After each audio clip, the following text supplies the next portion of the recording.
रायजोनि गुबुन गुबुन जायगाफ्राव दासिमबो रंजागासिनो बैसागु फोरबो। बेबादिनो बाक्सानि सालबारियाव गेवलां रंजालि बैसागु फोरबो फालिनो बे समाव आबुङै लाहार फाहार। सालबारि गामि बाथौ थानसालियाव गाबोन सालबारि दख'रा एबसुआ फालिगोन गेवलां रंजालि बैसागु फोरबो।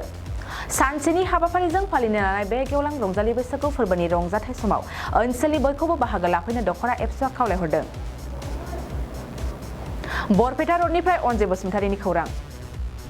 गिबियावनो सालबारि दख'रा दुलाराय बर' फरायसा आफादनिफ्राय रंजालि बैसागुनि साफ्रोमनिसिमबो गोजोन हामलायनाय बे समाव जासिहरबाय। जोङो फोरमायनो मोननानै खोब गोजोननाय मोनगोन। जों सालबारि दख'रा दुलाराय बर' फरायसा आफादा सालबारि गामि आफादजों लोगो नांनानै ज'हाय जोङो गेवलां रंजालि बैसागु फालिथायखौ बे बोसोराव गाबोन हथात 5 बैसाग आरो 19 एप्रिल बे खालाराव जों खुंफुंनो थाखाय थाम-थिम खालामबाय दङ आरो जोंनि जिखिनि हाबाफारि गेवलां रंजालि बैसागु फोरबो फालिथायनि थाखाय बेनि थागथियारिखौ बे सालबारि गामिनि साफ्रोमबो रायजो राजा बिथांमोना खोब गोसो गुदुङै मावफुंगासिनो दङ आरो जों मिजिंथिगोन गाबोननि जोंनि जि सानसेनि हाबाफारि बेयो खोब मेहेरगोनाङै जानानै थाङो। जोंनि बे सानसेनि हाबाफारियाव जोंहा माखासे गोनांथार हाबाफारि जोङो दङ।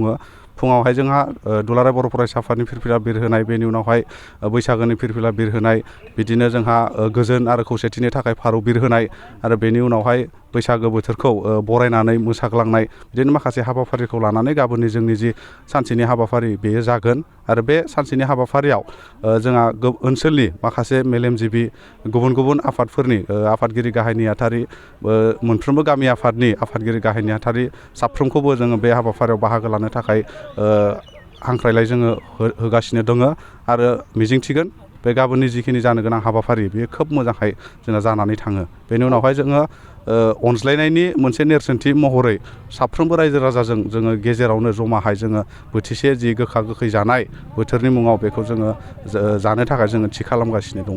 हारिमु हान्जा समनिबो हाबाफारिबो लानाय जागोन नामा? जोङो हारिमु हान्जा सुनाय हाबाफारिखौ जोङो गाबोननि गेजेराव जोङो बेखौ थि खालामगोन।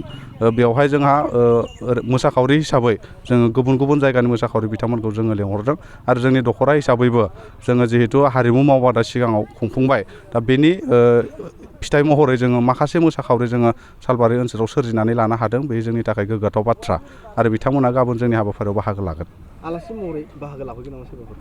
आलासि महरै जोंहा जोंनि जि बैसागुनि फिरफिला बिरहोनाय बे बैसागुनि फिरफिलाखौ बे सालबारि गामिनिनो मानगोनां आफादगिरि गजेन्द्र बर' बिथाङा बिरहोगोन आरो बेनि उनावहाय गोजोन आरो खौसेथिनि थाखाय फारौ बिरहोनो थाखाय जोङो बाक्सा जिल्ला दुलाराय बर' फरायसा आफादनि आफादगिरि मानगोनां बिथां उमेश दैमारि बिथांखौ जोङो हांख्रायदों आरो बेजों लोगोसेनो फारौ बिरहोनाय हाबाफारियावनो बे सालबारि गामिनिनो मेलेमजिबि आरो लोगोसे बिथाङा सालबारि गुदि बर' थुनलाइ आफादनि आफादगिरि रसेन मुसाहारि सारखौबो जोङो बे फारौ बिरहोनाय हाबाफारियाव जोङो हांख्रायदों आरो बेनि उनावहाय जोंनि जिखिनि हाबाफारि बोसोर गोदान रंजालि बैसागुखौ बरायनानै रंजानाय, नैबे हाबाफारिखौ बेखेवनानै होनो थाखाय दाखालि बावैसो जि 2023 मायथाइयाव फोसावनाय जोहोलाव नीलेश्वर ब्रह्म हारिमुवारि बान्था बेखौ मोननो हागिरि रजनि स्वर्गियारि सार बिथांखौ जोङो हांख्रायदों। बिथाङा फैनानै बे जोंनि जि रंजाना मोसाग्लांनाय बेखौ बेखेवनानै होफैगोन।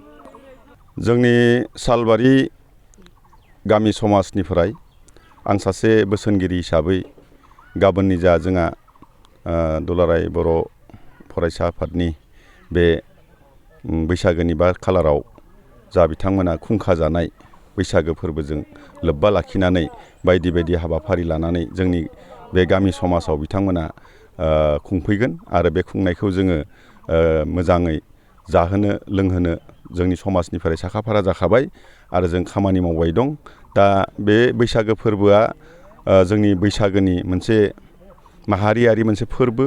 बे फोरबोखौ फोथांनो थाखाय बिथांमोना जा लाहार फाहार खालामदों, जोंनि गामिनिफ्रायबो बिथांमोनखौ जों बरायदों जाहाथे बिदिनो जोंनि बर' माहारिनि जिथु फोरबोफोरखौ फोथांनानै लाखिनायाव बिथांमोना मावथि हिसाबै बिथांमोनानो जोंनि रायजो राजाखौ थुलुंगा होयो।